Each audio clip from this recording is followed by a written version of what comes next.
Sadari kelemahanmu. Perempuan itu melihat bahwa buah pohon itu baik untuk dimakan dan sedap kelihatannya. Lagi pula pohon itu menarik hati karena memberi pengertian. Lalu ia mengambil dari buahnya dan dimakannya dan diberikannya juga kepada suaminya yang bersama-sama dengan dia, dan suaminya pun memakannya. Kejadian 3 ayat 6. Kejatuhan manusia dimulai dari Hawa yang memberi kesempatan pada ular untuk menggodanya.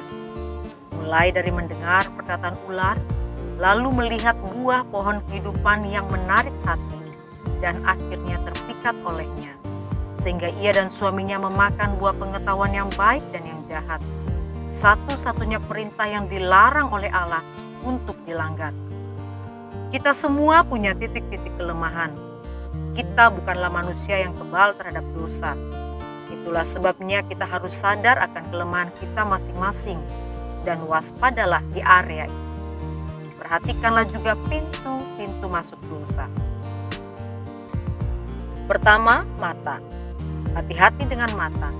Jangan sampai karena kompromi dengan hal-hal yang sepele, ujung-ujungnya membuat kita terpikat oleh dosa.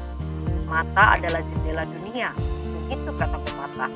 Namun, bila mata kita jahat, tidak kudus, maka mata kita akan membuat kita berdosa. Kedua, telinga. Hati-hati dengan pujian dan sanjungan, sebab akan menjerumuskan seseorang jatuh dalam dosa kesombongan. Telinga yang lemah mendengar rayuan, tidak sedikit membuat anak-anak Tuhan juga mengalami kejatuhan dalam dosa kenajisan. Ketiga, mulut. Hati-hatilah dengan mulut kita. Pepatah mengatakan, mulutmu harimaumu. Banyak pertengkaran terjadi karena tidak bisa menjaga mulut.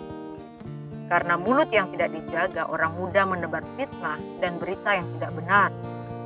Banyak orang mengalami kepahitan dengan sesamanya akibat mendengar perkataan-perkataan yang tidak membangun. Keempat, pikiran.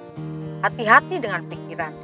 Pikiran yang belum diperbaharui sanggup menjerumuskan seseorang kepada pikiran negatif, akhirnya berkata negatif dan bertindak negatif. Kelima, hati. Amsal 4 ayat 23 berkata, jagalah hatimu dengan segala kewaspadaan, sebab dari situlah terpancar kehidupan. Artinya, kalau kita tidak menjaga hati, maka bisa dipastikan segala yang tidak baik akan masuk dan merusak hati kita. Oleh sebab itu, hati-hati terhadap panah-panah si jahat. 5 pintu dosa di atas bisa jadi adalah kelemahan kita. Sadarilah. Mari mulai setiap hari dengan diisi oleh kebenaran firman Tuhan. Telinga kita mendengar suaranya, mata kita memandang keburukannya, mulut kita memperkatakan firman-Nya, pikiran kita tunduk oleh firman-Nya, dan hati kita penuh dengan kebenaran-Nya. Maka roh, jiwa, dan tubuhmu akan terlindungi dengan segala kebaikannya. Tutup pintu bagi dosa, buka hati bagi